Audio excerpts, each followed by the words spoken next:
ಬಾಯಲ್ಲಿ ಹಾಕಿದರೆ ಕರಗುತ್ತೆ ಅಷ್ಟು ಸೂಪರ್ ಸಾಫ್ಟ್ ಆದಂತಹ ಗುಲಾಬ್ ಜಾಮೂನ್.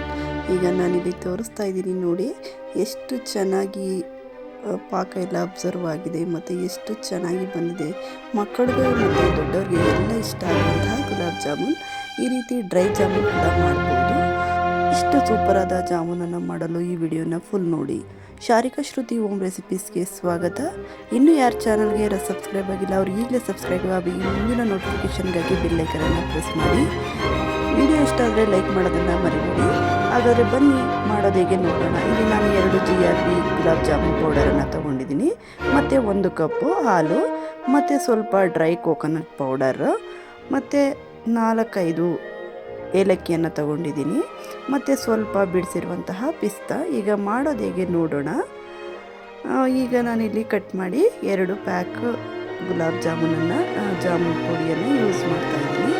ಇದಕ್ಕೆ ನಾವು ಹಸಿ ಹಾಲು ಅಥವಾ ಕಾಯಿದಿರೋ ಹಾಲು ಯಾವುದಾದ್ರೂ ಹಾಕಿ ಹೀಗೆ ಕಲಿಸ್ಕೋಬೇಕು. ಹಿಟ್ಟನ್ನು ತುಂಬ ಹೆಚ್ಚಿಗೆ ಕಲಿಸ್ಬಾರ್ದು, ಅದನ್ನು ಅದು ಒಂಥರ ಇದು ಫ್ಲಫಿನೆಸ್ ಇರುತ್ತೆ, ಅದೇ ರೀತಿಯಾಗಿ ಬರೋ ಹಾಗೆ ಕಲಿಸ್ಕೋಬೇಕಾಗುತ್ತೆ. ತುಂಬ ಹೇಗೆ ಬೇಕಾಗಿ ಹಿಟ್ಟು ಕಲಿಸ್ತೀವಲ್ಲ ಹಾಗೆ ಕಲಿಸ್ಬಾರ್ದು, ಏಕೆಂದರೆ ಅದು ಸ್ವಲ್ಪ ಫರ್ಮೆಂಟೇಷನ್ ಟೈಪ್ ಇರುತ್ತೆ ಹಿಟ್ಟು. ಸೊ ಹಾಗಿದ್ರೇ ಅದು ಲೇಯರ್ ಆಗಿ ಒಳಗಡೆ ಪಾಕೆಲ್ಲ ಅಬ್ಸರ್ವ್ ಆಗೋದಕ್ಕೆ ಸರಿಯಾಗೋದು. ಹಾಗಾಗಿ ತುಂಬ ಹೆಂಗೆ ಬೇಕಾಗಿ ಸಿಗಬಾರ್ದು, ಮೇಲೇ ಹಿಟ್ಟನ್ನು ಈ ರೀತಿಯಾಗಿ ಕಲಿಸ್ಕೋಬೇಕಾಗುತ್ತೆ. ಹೀಗೆ ಕಲಿಸ್ಬಿಟ್ಟು ಇದನ್ನು ಒಂದು 5 ನಿಮಿಷ ಅಥವಾ ಒಂದು 10 ನಿಮಿಷ ಅದನ್ನು ಪಕ್ಕಕ್ಕೆ ಇಡಬೇಕು. ಈಗ ನಾವು ಪಾಕಕ್ಕೆ ರೆಡಿ ಮಾಡ್ಕೊಳ್ಳೋಣ. ಈ ಒಂದು ಪ್ಯಾನನ್ನು ಇಟ್ಟು ಅದಕ್ಕೆ ನಾನು ಇಲ್ಲಿ ಒಂದು 1/4 kg ಒಂದು ಬೌಲಷ್ಟು ಸಕ್ಕರೆಯನ್ನು ಯೂಸ್ ಮಾಡಿದ್ದೀನಿ. ಅದಕ್ಕೆ ನಿಮಗೆ ಕ್ವಾಂಟಿಟಿಗೆ ಎಷ್ಟು ಬೇಕೋ ಅಷ್ಟನ್ನು ಹಾಕಿ ಇದನ್ನು ಪಾಕ ಮಾಡೋದಕ್ಕೆ ಕಾಯೋದಕ್ಕೆ ಇಡಬೇಕು. ಇದೆಲ್ಲ ಸಕ್ಕರೆ ಎಲ್ಲ ಕರಗಿ ಚೆನ್ನಾಗಿ ಒಂದು ಎಳೆ ಪಾಕ ಬರುತ್ತಲ್ಲ, ಅದಕ್ಕೆ ನಾವು ಈ ಪಾಕವನ್ನು ರೆಡಿ ಮಾಡ್ಕೋಬೇಕಾಗುತ್ತೆ. ಹೀಗೆ ತಿರುಗಿಸ್ಕೋಬೇಕು, ಸ್ವಲ್ಪ ತಿರುಗಿಸ್ಕೊಂಡು. ಈಗ ನೋಡಿ ಪಾಕ ಅದಕ್ಕೆ ರೆಡಿಯಾಗಿದೆ. ಇದನ್ನು ನಾವು ಕೈಯಿಂದ ಮುಟ್ಟಿ ನೋಡಿದರೆ ಸ್ವಲ್ಪ ಆಗುತ್ತಲ್ಲ, ಆಗ ಒಂದೆಡೆ ಪಾಕ ರೆಡಿಯಾಗಿದೆ. ಈಗ ಇದನ್ನು ಆಫ್ ಮಾಡಿ, ಆ ಸ್ಟವ್ನ ಆಫ್ ಮಾಡಿ ಈಗ ನಾವು ಉಂಡೆಗಳನ್ನಾಗಿ ಮಾಡ್ಕೋಬೇಕಾಗುತ್ತೆ. ಕೈಗೆ ಸ್ವಲ್ಪ ತುಪ್ಪ ಅಥವಾ ಎಣ್ಣೆಯನ್ನು ಹಚ್ಕೊಂಡು ಈ ರೀತಿಯಾಗಿ ದುಂಡಿಗೆ ನಾವು ಉಂಡೆಯನ್ನು ಮಾಡ್ಕೋಬೇಕಾಗುತ್ತೆ. ಈಗ ನಾನೊಂದು 2 ಉಂಡೆ ಮಾಡಿದ್ದನ್ನು ತೋರಿಸ್ತಾ ಇದ್ದೀನಿ. ಹೀಗೆ ಉಂಡೆಯನ್ನು ಮಾಡಿಕೊಂಡು ಒಂದು ತಟ್ಟೆಗಾಗಿಟ್ಟು ಆಯಿಲನ್ನು ಬಿಸಿಯಾಗೋಕ್ಕೆ ಇಟ್ಟಿದ್ದೆ, ಅಂದರೆ ಎಣ್ಣೆಯನ್ನು ಕಾಯೋಕ್ಕೆ ಇಟ್ಟಿದ್ದೆ.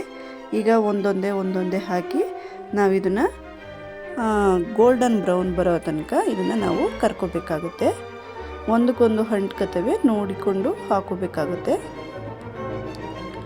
ಯಾವುದೇ ಕೂಡ ಜಾಸ್ತಿ ಹೈ ಫ್ಲೇಮಲ್ಲಿ ಇಟ್ಟು ಬೇಯಿಸಬಾರ್ದು. ತುಂಬ ಲೋ ಫ್ಲೇಮಲ್ಲಿ ಆಯಿಲನ್ನು ಕಾಯಿಸ್ಕೊಂಡು ಆಮೇಲೆ ಮೀಡಿಯಮ್ ಉರಿಯಲ್ಲಿ ಇದನ್ನು ಎಲ್ಲ ಒಳಗಡೆ ಎಲ್ಲ ಹಿಟ್ಟು ಏನಿರುತ್ತೆ ಅದು ಹಸಿ ವಾಸನೆ ಅದು ಹೋಗೋ ತನಕ ನಾವು ಚೆನ್ನಾಗಿ ಬೇಯಿಸ್ಕೋಬೇಕಾಗುತ್ತೆ. ಈಗ ನೋಡಿ ಹೀಗೆ ಬಣ್ಣ ಚೇಂಜ್ ಆಗಬೇಕು. ಈ ಬಣ್ಣ ಚೇಂಜ್ ಆದಮೇಲೆ ನಾವು ಇದನ್ನು ತೆಗೆದುಕೋಬೇಕಾಗುತ್ತೆ. ಈಗ ಎಣ್ಣೆಯಿಂದ ತೆಗೆದಂತಹ ಗುಲಾಬ್ ಜಾಮೂನ್ಗಳನ್ನು ನಾವು ಪಾಕ ಮಾಡಿಟ್ಟಿದ್ವಲ್ಲ, ಆ ಪಾಕಕ್ಕೆ ನಾವು ಇದನ್ನು ಹಾಕಬೇಕಾಗುತ್ತೆ.